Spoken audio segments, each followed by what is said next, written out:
Nathan Hale had survived asteroid storms, malfunctioning gravity drives, and a negotiation once where two alien diplomats had attempted to resolve a territorial dispute with ceremonial axes. None of those experiences, however, had prepared him for the quiet psychological warfare of the Ilithari royal court. The palace of Lithara Prime rose above the capital like a sculpture grown rather than built. Smooth silver arches curved toward the sky, and transparent crystal corridors crossed the open air between towers. Beneath them, thousands of floating vehicles drifted through organized lanes of traffic like patient metallic fish. Nathan stood near the tall window of the council chamber, pretending to study the view. In reality, he was very carefully not looking at the Queen. This strategy had been mostly successful for the past 3 minutes. Unfortunately, Queen Rysa had just spoken, which meant everyone in the room naturally looked at her. Nathan had learned that when everyone else looked somewhere, he should absolutely not look in the same direction. Diplomatic survival depended on subtlety. Behind him, Ambassador Delgado leaned slightly closer. "You're doing it again," Delgado murmured. Nathan kept his eyes fixed on the city skyline. "Doing what?" "The trying not to look at the Queen thing. I am observing urban development. You blink every time she moves. That is a biological reflex." Delgado sighed softly, the sound of a man who had witnessed too many diplomatic disasters. Across the chamber, Queen Rysa continued speaking to her advisors. Her voice was calm, steady, and carried through the chamber without effort. The Elithari language flowed like music, each word precise and measured. Nathan's translator implant quietly rendered the meaning into English in the back of his mind. Trade corridors, defense agreements, mineral shipments from the outer moons. Very important topics. Nathan focused intensely on them. Unfortunately, focusing did not prevent his peripheral vision from noticing the Queen. She stood near the center of the chamber, tall and composed, wearing the ceremonial armor of Elithari royalty. The armor itself looked almost organic, smooth plates of pale silver that shifted slightly with her movement. Her long dark hair fell freely over one shoulder, and then there were the ears. Human diplomats always noticed the ears. They were elegant, long, gently curved backward from the sides of her head. Not dramatic or monstrous, just unmistakably alien in a way that made it impossible to forget that the woman speaking calmly about interstellar tariffs ruled an empire older than human spaceflight. Nathan had spent 6 months in this court, reminding himself not to stare at them. He was not always successful. Queen Rysa turned slightly while addressing one of her generals, and Nathan immediately redirected his gaze toward a decorative pillar. The pillar was very interesting. It appeared to be made from a living crystal that slowly shifted colors in response to nearby movement. Fascinating pillar. "Your professionalism is inspiring," Delgado whispered. Nathan ignored him. The council meeting continued for another 20 minutes before finally dissolving into smaller discussions. Advisors dispersed into quiet conversations, and several Elithari nobles floated across the polished floor, using subtle anti-gravity belts built into their robes. Nathan allowed himself a slow breath. Survived another meeting. Progress. He began organizing his data pad when he felt it, that strange sensation of being watched. Nathan looked up. Queen Rysa stood across the chamber. She was not speaking to anyone. She was simply looking at him, not suspiciously, not angrily, just observing. Nathan's brain immediately began searching for possible explanations. Perhaps she was thinking about trade negotiations. Perhaps she was analyzing human diplomatic posture. Perhaps... She raised one eyebrow. Nathan quickly looked back down at his datapad. Delgado leaned closer again, clearly enjoying this far too much. "Oh no," the ambassador murmured. "What? You made eye contact. That happens sometimes between sentient beings. With a galactic monarch who has the observational skills of a military surveillance satellite." Nathan rubbed his forehead. "You're exaggerating." Delgado chuckled quietly. "Am I?" Nathan risked a quick glance across the chamber. The Queen was still looking at him, but now there was something different in her expression. Amusement, not open laughter. Nothing so undignified, just the faintest hint of curiosity behind her calm royal composure. Nathan immediately returned his attention to the datapad. "Great," he muttered under his breath. What happened? Delgado asked. I think the Queen has noticed me. Delgado paused. You've been her primary diplomatic contact for 6 months. Yes, but now she's noticing me noticing her. The ambassador nodded slowly. Yes, he said. That is considerably worse. Nathan sighed. Across the chamber, Queen Rysa finally turned away and began speaking with one of her ministers. But just before she did, her long ears tilted slightly, and for a brief moment the corner of her mouth curved upward. Nathan did not see the smile, but he had the uncomfortable feeling that the Queen of the Elithari Empire had just learned something very interesting about him. Nathan Hale spent the next 3 days convincing himself that nothing unusual had happened. Diplomatic attachés were professionals. Professionals did not panic because an alien queen had looked at them with mild curiosity. Professionals especially did not spend half an hour in front of a mirror adjusting their uniform collar as if the Queen of the Elithari Empire had suddenly developed a personal interest in their appearance. Nathan stared at his reflection. You are a representative of Earth, he told himself quietly. The mirror remained unimpressed. His quarters overlooked one of the floating gardens of Lethera Prime. Thousands of small silver platforms drifted gently in the air, each covered in glowing blue plants that reacted to movement. When the wind passed through them, the entire garden shimmered like a slow ocean of light. It was beautiful. Nathan had absolutely no idea what half the plants actually were. He had learned the hard way that touching them without permission caused loud musical noises that summoned palace security. Once had been enough. He grabbed his datapad and stepped out into the corridor. The palace interior felt almost alive.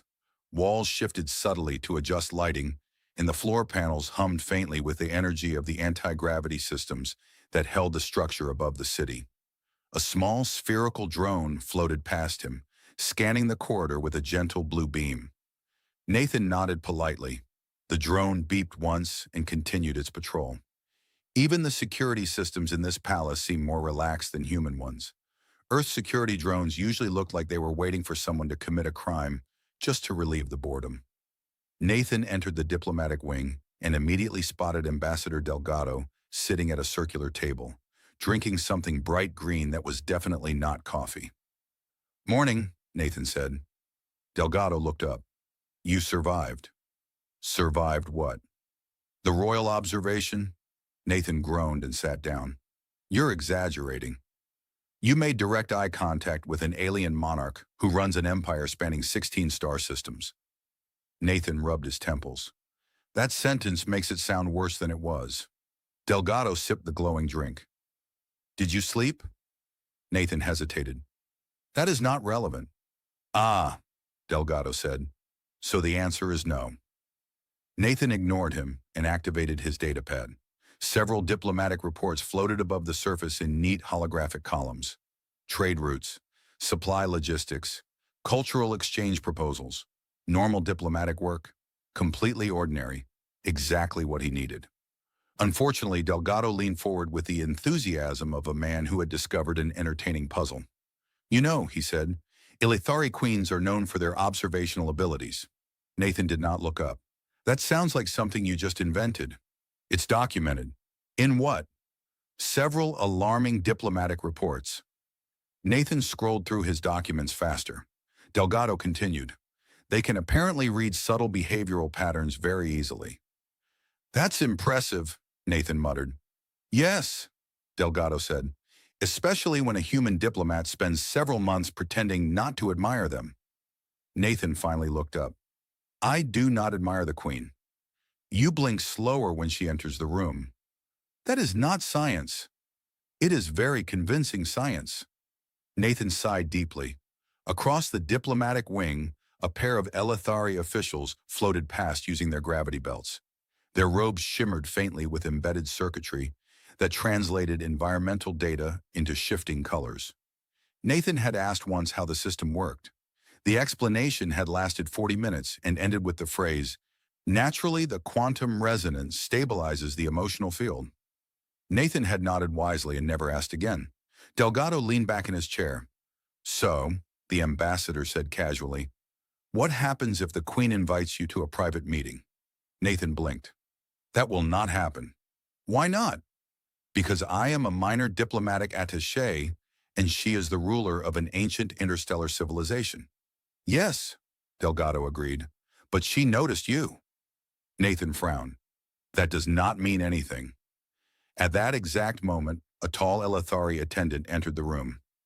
Nathan recognized the ceremonial silver markings on the attendant's uniform. Royal messenger. The room became suddenly very quiet. The attendant approached their table with smooth, graceful steps. Nathan felt a very unpleasant sensation forming in his stomach. The messenger stopped directly in front of him. Attaché Nathan Hale, the attendant said calmly. Nathan straightened slightly. Yes. The Queen requests your presence this evening. Delgado slowly placed his drink on the table. Nathan blinked. I see. The attendant nodded politely. You will be escorted to the royal chambers at the appropriate time.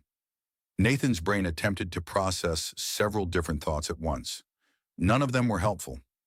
Thank you, he said carefully. The messenger inclined their head and left the room. Silence settled over the table. Delgado stared at him. Nathan stared back. Finally, the ambassador leaned forward with a wide grin. Oh, this is going to be interesting. Nathan exhaled slowly. Do you think, he said, it's too late to transfer to asteroid mining diplomacy? Delgado shook his head. Absolutely. Nathan looked toward the palace ceiling. Somewhere above them, in the upper towers of the palace, Queen Rysa had just requested a private meeting, and Nathan had a very strong feeling that the conversation was not going to be about trade agreements. Nathan Hale discovered that time behaved very strangely when a galactic monarch invited you to a private meeting. The palace clock said 3 hours remained before the summons. Nathan was fairly certain those 3 hours lasted approximately 9 years. He paced slowly across his quarters, then stopped, then paced again. The floor beneath him glowed faintly with every step, reacting to pressure and adjusting the gravity field to make walking effortless. Nathan would have appreciated the technology more if his brain were not currently imagining every possible reason Queen Rysa might want to see him. Diplomatic crisis, trade negotiations, accidental insult. Or, his mind helpfully suggested, the Queen had indeed noticed the subtle signs of his admiration and had summoned him to personally explain why staring at a monarch was a bad diplomatic strategy. Nathan stopped pacing. That seems likely, he muttered.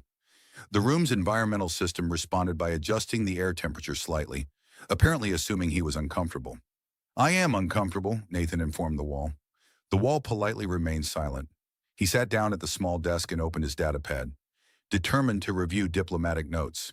If the meeting turned out to be official business, he intended to be prepared. Unfortunately, every document he opened eventually reminded him of the Queen. Council meeting transcripts, royal decrees, a speech about trade tariffs delivered personally by Queen Rysa 3 weeks ago. Nathan closed the file quickly. Across the room, his reflection stared back from the polished metal surface of the wardrobe. He stood and walked toward it again. You are not panicking, he said to the reflection. The reflection looked skeptical. Nathan adjusted the collar of his uniform. It was already perfectly aligned. He adjusted it again anyway. A soft chime sounded from the door. Nathan froze. It opened automatically, revealing Ambassador Delgado, leaning casually against the doorway. I brought encouragement, Delgado announced. Nathan looked past him. A small hovering tray floated behind the ambassador carrying 2 steaming cups. Nathan narrowed his eyes. That is not coffee. No, Delgado admitted, but it is the closest thing the Elethari kitchen has. Nathan accepted the cup carefully. The liquid inside glowed faintly blue. Is it safe? Probably. Nathan sniffed it cautiously. It smelled like citrus and electricity. He took a small sip. The flavor was surprisingly good. That is actually not terrible. See? Delgado said cheerfully. Alien civilizations are not all bad. Nathan sat down again. Tell me honestly, he said, why would the Queen summon me privately? Delgado shrugged. Several possibilities, none of which sound reassuring. Well, Delgado continued thoughtfully, she might want to discuss diplomacy more directly. Nathan nodded slowly. That would be reasonable. Or, Delgado added, She might want to ask why her human attaché turns into a malfunctioning robot whenever she enters the room. Nathan closed his eyes. I do not turn into a malfunctioning robot. You blink slower. That is still not science. Delgado grinned. Nathan leaned back in the chair and looked at the ceiling. Above them, the palace structure extended upward into several slender towers. Each tower housed royal chambers, observation platforms, and rooms reserved only for the highest levels of Elethari authority. One of those rooms belonged to Queen Rysa, and in less than 2 hours, Nathan would be standing inside it. The thought made his stomach tighten. Delgado studied him for a moment. You know, the ambassador said gently, she probably just wants an honest conversation. Nathan raised an eyebrow. Queens do that? Good ones do. Nathan considered that. Queen Rysa certainly had a reputation for being direct. Several Elethari nobles had privately complained that she had little patience for the elaborate political games that dominated the court. She preferred clear answers. Nathan rubbed his chin. That might actually be worse. How so? If she asks a direct question, I have to give a direct answer. Delgado nodded. That is generally how honesty works. Nathan sighed. Diplomacy is easier when everyone pretends not to notice things. Delgado laughed. Yes, but the Elethari queen has the observational skills of a deep space sensor array. Nathan finished the glowing drink and set the cup aside. Outside the window, the floating gardens drifted gently in the evening air. The sky above Lethara Prime glowed with the soft, violet light of the planet's upper atmosphere. Somewhere beyond that sky, entire fleets of Elethari starships patrolled the outer systems. And somewhere above this palace, Queen Rysa was waiting. A small indicator on Nathan's wrist communicator blinked. Royal escort arriving in 10 minutes. Nathan stood slowly. Well, he said. Delgado crossed his arms. Well? Nathan straightened his uniform. If I accidentally start a diplomatic incident, he said calmly, I would like you to tell Earth that I tried my best. Delgado burst out laughing. I promise. Nathan walked toward the door. Behind him, the lights in the room dimmed automatically as the palace systems prepared for nightfall. Somewhere deep in the upper towers of the Elethari Palace, Queen Rysa had summoned him, and Nathan had a very strong feeling that pretending nothing existed between them was about to become much more difficult. The royal escort arrived exactly 10 minutes later, which Nathan decided was a suspicious level of punctuality for a civilization that measured time differently on 3 of its colony worlds. 2 Elethari guards stood outside his door, tall and perfectly still, wearing smooth silver armor that curved like liquid metal around their bodies. Their helmets were open, revealing calm faces and the same long, elegant ears that marked their species. One of them inclined his head slightly. Attaché Hale. Nathan nodded. That would be me. The Queen awaits. Of course she does, Nathan thought. He stepped into the corridor, and the guards turned with quiet precision. Their movements were so smooth that Nathan briefly wondered if Elethari military training involved some form of gravity manipulation. Or perhaps they were simply very good at walking. They moved through the palace in silence. The corridors grew wider the higher they climbed, and the architecture shifted from diplomatic practicality to something more ancient. The walls here were not smooth metal but living crystal structures that glowed softly with internal energy. Nathan had once asked about these crystals. The explanation had involved star energy, quantum resonance, and something called emotional harmonics. He had nodded thoughtfully and pretended he understood. Eventually, they reached a circular lift platform hovering above a shaft of open air. Nathan stared at it. There's no railings, he said. The nearest guard stepped onto the platform without hesitation. Nathan followed slowly. The moment he stepped onto the surface, the platform rose smoothly upward, carried by a silent column of anti-gravity energy. Nathan looked down immediately and regretted it. The palace interior opened beneath them like a vast hollow cathedral. Bridges and corridors crossed the empty space between towers, while streams of floating vehicles passed through open sections of the structure. Nathan cleared his throat. So, he said carefully, this is perfectly safe. Neither guard answered. Good, Nathan added. That was not a question I wanted answered. The platform continued rising through layers of glowing architecture. The air grew cooler, quieter.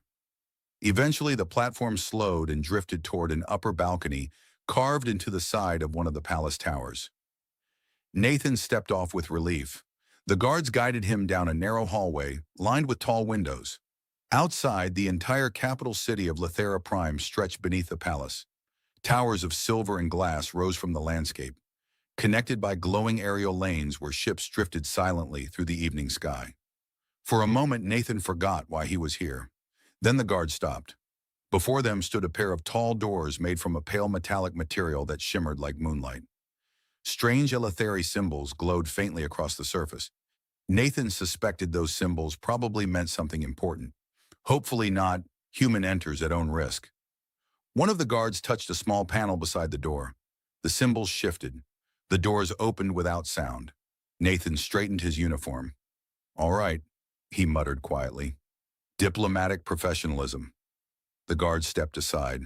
Nathan walked inside. The chamber beyond was enormous but calm, lit by soft white light drifting from thin rings suspended in the air. The floor was polished black stone that reflected the ceiling like a quiet lake.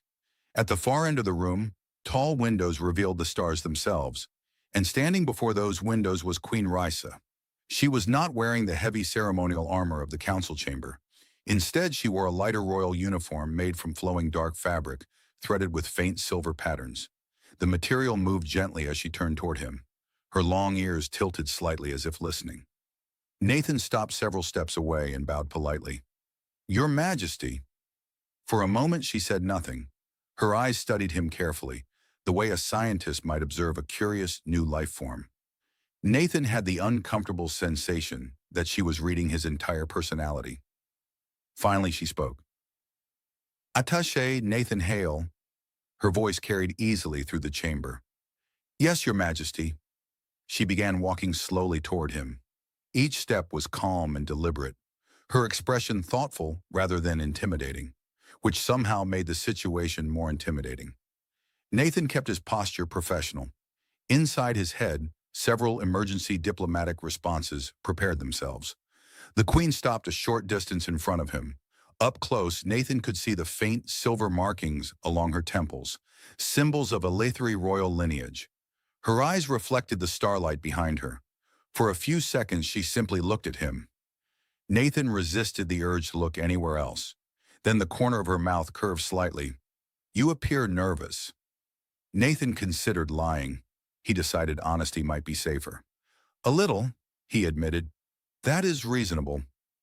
Her long ears shifted slightly again, as if adjusting to some silent frequency. "You have been careful around me." Nathan blinked. "I am a diplomat." "Yes." She tilted her head slightly. "But you are also very transparent." Nathan had no idea if that was an accusation or a compliment. He cleared his throat. "I try to remain professional." "I know." Her eyes narrowed slightly with amusement. "That is what makes this interesting." Nathan felt a sudden suspicion forming. The Queen turned and walked back toward the window, gesturing lightly for him to follow. Nathan stepped forward. Outside, stars shimmered above the glowing city. Rysa folded her hands behind her back and spoke calmly. "For months," she said, "you have attempted to behave as though certain observations do not exist." Nathan felt his diplomatic instincts begin to panic. "I'm not sure I understand." She turned her head slightly. "Oh," she said softly, "you understand perfectly." Nathan had the strong and growing feeling that Queen Rysa had just decided to skip every layer of diplomatic politeness. Nathan had faced many uncomfortable diplomatic situations in his career. He had once accidentally offended an asteroid mining guild by complimenting the wrong type of drill. He had once spent 4 hours negotiating peace between two alien captains whose main disagreement appeared to be whether a comet technically counted as a shared natural resource. But standing in front of Queen Rysa, while she calmly informed him that he understood perfectly what she meant, this was new territory. Nathan cleared his throat carefully. "Your Majesty," he said, "diplomacy encourages a certain strategic misunderstanding of things." Rysa's long ears tilted slightly, the Elethari equivalent of an amused eyebrow. "Yes," she said, Your species has many interesting strategies for avoiding honesty. Nathan considered denying that. Unfortunately, it was extremely accurate. They stood near the tall window overlooking the glowing Capitol. Outside, traffic lanes shimmered through the sky as sleek Elithari ships moved silently between towers. Inside the chamber, the silence stretched. Rysa studied him the way one might study a curious puzzle. "You look at me differently," she said calmly. Nathan opened his mouth, closed it again. Diplomatic training suggested three possible responses: deflection, confusion, or pretending the question had not been asked. Unfortunately, the Queen of the Elithari Empire did not appear to enjoy evasive diplomacy. Nathan sighed quietly. "Well," he admitted, "you are the ruler of an interstellar civilization." "That is not what I meant." "Right." Rysa crossed her arms lightly. Nathan noticed that even that small movement carried an impressive level of authority. "Your Majesty," he said cautiously, "if I have behaved inappropriately, I assure you it was not intentional." Her expression softened slightly. "You have behaved with remarkable restraint." Nathan blinked. "That is surprisingly reassuring." "Yes," she continued calmly. "Your restraint has been very noticeable." Nathan suddenly wished the floor would open and swallow him into space. Rysa walked slowly across the chamber again, her steps quiet against the polished stone floor. "You are careful," she said. "You maintain distance. You keep your words formal.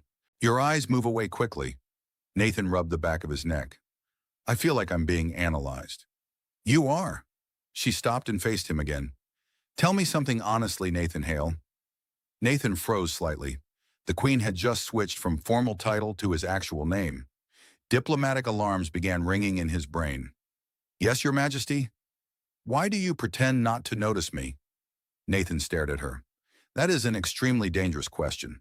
Her ears tilted again with interest. "Why?" "Because the honest answer may be diplomatically inconvenient." Rysa seemed to consider that. Then, to Nathan's surprise, she laughed softly. It was not loud. Elithari queens apparently did not laugh loudly, but it was unmistakably genuine. "I suspected as much." Nathan relaxed slightly. "You suspected correctly." The Queen walked closer again, stopping just a few steps away. Up close, the silver markings along her temples glowed faintly in the soft light of the chamber. "You admire me," she said simply. Nathan blinked. "Well, yes." The word escaped before diplomacy could stop it. Silence followed. Nathan stared at the floor for a moment. "That sounded more confident than I intended." Rysa's lips curved faintly. "You are honest." "I am cornered. Those conditions often produce honesty." Nathan sighed. "Your Majesty, I want to make something very clear." She nodded slightly. "Speak." "My admiration does not interfere with my duties. I respect your position, your authority, and the responsibilities of this diplomatic mission." He gestured toward the city beyond the window. "I am here to represent humanity properly." Rysa listened carefully. Then she nodded once. "I know."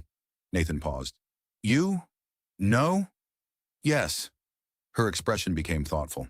"You are disciplined. That is why I allowed this conversation to happen." Nathan felt both relieved and slightly confused. "So this is not a diplomatic reprimand?" "No." "That's good." She tilted her head slightly. "I simply wish to remove a layer of unnecessary pretending." Nathan chuckled quietly. "Your Majesty, if you remove all pretending from diplomacy, the entire profession collapses. That would simplify many things." Nathan laughed before he could stop himself. The tension in the room eased slightly. Rysa turned again toward the window, looking out across the city. "For months," she said calmly, "I have watched you attempt to behave as though your thoughts were invisible." Nathan joined her near the window. "Humans are very good at pretending. You are very bad at it." "Thank you." Her ears shifted slightly again. "You believe this situation cannot exist," she continued, "because of politics, because of court observation, because of the consequences." Nathan nodded slowly. "That is correct." "And yet," she said quietly, "you still feel it." Nathan looked at the city lights below. "Yes." For a moment, neither of them spoke. Then Nathan cleared his throat. Your Majesty, may I ask a dangerous question? You may. Why bring this up at all? Rysa looked at him. Her expression was calm, but something thoughtful flickered in her eyes. Because, she said softly, I noticed something else. Nathan frowned. What? The Queen's lips curved again, just slightly. You believe you are the only one pretending. Nathan was fairly certain his brain had just stopped working. For several seconds, he simply stood there, staring at Queen Rysa, while his thoughts attempted to reorganize themselves into something useful. You, he said slowly, have also been pretending. Rysa watched him with quiet patience. Yes, Nathan blinked. That seems strategically unfair. Her long ears tilted slightly. How so? You are a galactic monarch with an empire in a palace full of extremely observant nobles, Nathan said. I am a mid-level diplomatic attaché who once accidentally declared a trade agreement while trying to ask for directions to the cafeteria. Rysa looked genuinely curious. You did what? Nathan sighed. It was a translation error. That explains several strange documents I received last month. Nathan covered his face briefly with one hand. I suspected that might have reached your desk. The Queen's lips curved faintly again. You are a very unusual diplomat. That is the most polite way anyone has ever described my career. The silence between them was no longer tense. Instead, it had become something softer, almost comfortable. Outside the window, a group of Elethari patrol ships glided through the upper sky in perfect formation.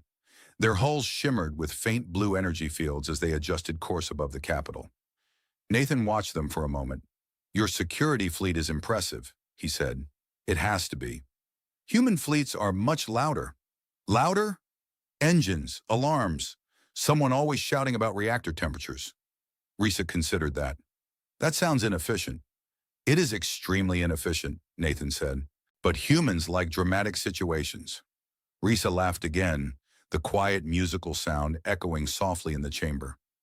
Nathan realized something strange had happened. At some point during this conversation, he had stopped feeling like he was standing in front of the most powerful ruler in the Elethari Empire. Instead, it felt like he was simply speaking with another person, a very intelligent, observant, slightly intimidating person, but still a person. Rysa turned toward the window again. Do you know what my court expects from me? She asked. Nathan folded his arms thoughtfully. Perfection, probably. Yes, that sounds exhausting. It is. Her voice was calm, but Nathan noticed the subtle tension in her posture. They expect certainty, authority, distance. Nathan nodded slowly. That is what most governments expect from leaders. And yet, she continued quietly, I spend my days surrounded by individuals who measure every word they speak to me. Nathan chuckled. That is also called diplomacy. She glanced at him sideways. Do you measure every word you speak to me? Nathan thought about that.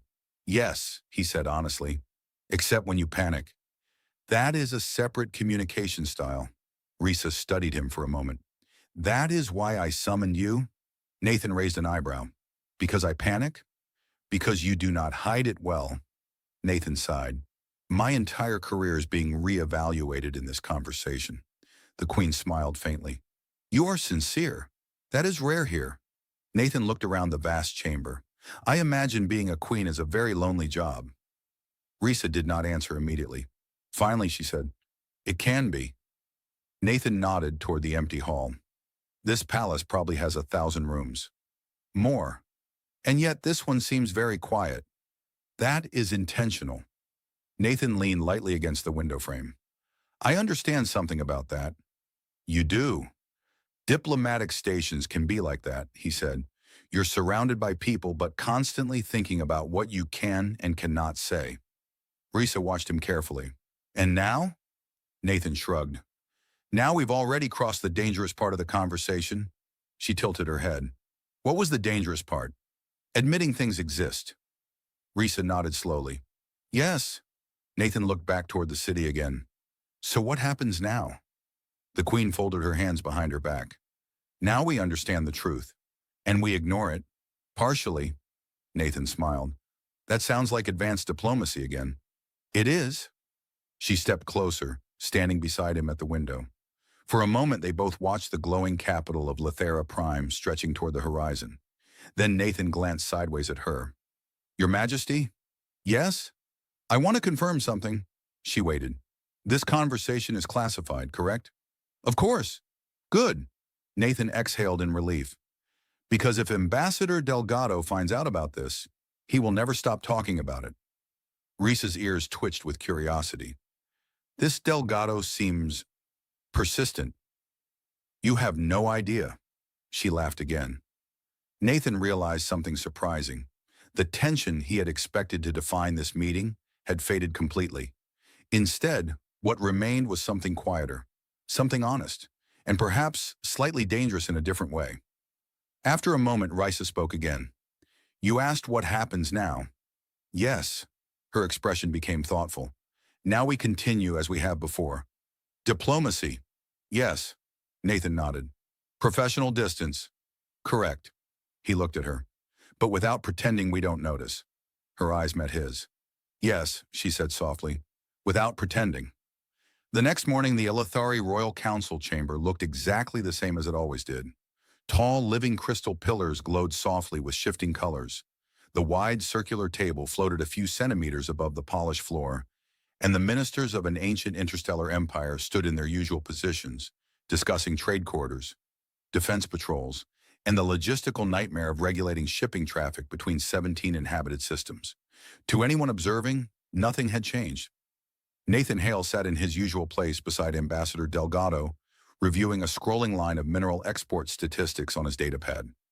Everything appeared completely normal, which was strange, because his brain was still replaying the previous night's conversation like a malfunctioning holo recorder. Across the chamber, Queen Rysa stood at the center of the council circle, calm and composed, speaking with the precise authority expected of an Elithari monarch. Nathan watched the datapad very carefully. He had decided the safest diplomatic strategy was simple. Behave exactly as he had before.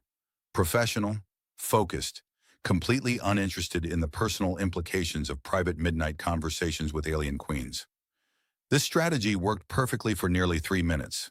Then Queen Rysa turned slightly while addressing a military advisor, and her gaze moved across the room. Nathan felt it before he even looked up. That subtle sensation of being observed. He raised his eyes. Their gazes met for a brief moment. Not long. Just enough. Her expression did not change. The Queen remained calm, authoritative, speaking about patrol routes along the outer colonies. But there was something different in her eyes. Not curiosity anymore. Recognition. Nathan looked back down at the datapad. Delgado leaned closer immediately. You blinked slower again, the ambassador whispered. That is still not science. You also sat up straighter. I always sit up straight. Only when the Queen looks at you. Nathan closed his eyes briefly. I am surrounded by enemies. Delgado grinned. You're terrible at pretending nothing happened. Nathan sighed. That was the official plan. Well, Delgado said, sipping his glowing green drink, your plan appears to be failing. Nathan risked another quick glance across the chamber. Rysa had moved to the far side of the council circle, discussing ship production schedules with a group of engineers. Her posture was regal, confident, every movement controlled. She looked exactly like a queen should look, which made the quiet understanding between them feel even stranger. The meeting continued for another hour. Eventually, the council dissolved into smaller conversations as ministers left the chamber to carry out their duties. Nathan packed his datapad and stood. Delgado crossed his arms. So? Nathan pretended not to hear him. So? Delgado repeated. Nathan looked up. Yes? You had a private meeting with the most powerful woman in this quadrant of the galaxy. It was a diplomatic discussion. And? And what? Delgado leaned forward slightly. You look like a man who just learned something interesting about the universe. Nathan thought about that. He looked toward the tall windows overlooking the city. Ships drifted between towers and glowing lanes of traffic. In the distance, the massive orbital defense platforms shimmered against the sky like quiet guardians of the planet. I learned something, Nathan said. Delgado waited. Honesty is dangerous. That is not new information. But pretending things don't exist can be even worse. Delgado nodded thoughtfully. That actually sounds wise. Nathan smiled faintly. I know, I'm concerned. Across the chamber, Queen Rysa began walking toward the exit with two advisors. As she passed near Nathan and Delgado, the advisors continued speaking about fleet maintenance schedules. Rysa slowed slightly, just slightly. Nathan felt it again, that quiet awareness. She stopped beside him. Attaché Hale. Nathan straightened. Your Majesty. The advisors paused politely. Rysa looked at him for a moment. Your trade analysis yesterday was useful. Nathan nodded. I'm glad it helped. Her ears shifted slightly, the subtle Elethari expression he had begun to recognize. Continue your work. I will. The Queen inclined her head slightly and continued walking with her advisors toward the exit. Nathan watched her leave. Delgado stared at him. That was extremely normal. Yes, but also not normal. Yes. Delgado rubbed his chin. I feel like I missed an important chapter of this story. Nathan picked up his datapad. Probably. They walked together toward the diplomatic wing. After a few steps, Delgado glanced at him again. So what now? Nathan thought about the previous night, about the quiet honesty between them, about the strange, fragile balance they had agreed to maintain. He looked out across the vast city of Lethera Prime. Now, he said calmly, we do our jobs. Delgado frowned slightly. That sounds boring. Nathan smiled. Diplomacy usually is. They continued walking through the glowing palace corridors. High above them, in the upper towers of the Elethari Palace, Queen Rysa stood at a balcony overlooking her city. Far below, among thousands of moving lights and silent ships, somewhere in that vast palace walked a human diplomat who had finally stopped pretending he didn't notice her. And somewhere in the quiet understanding between them, two people from different worlds had learned something simple. Sometimes the most dangerous truths are the ones spoken calmly, and sometimes the strongest connections are the ones that begin with honesty. Even when both sides agree not to cross the line.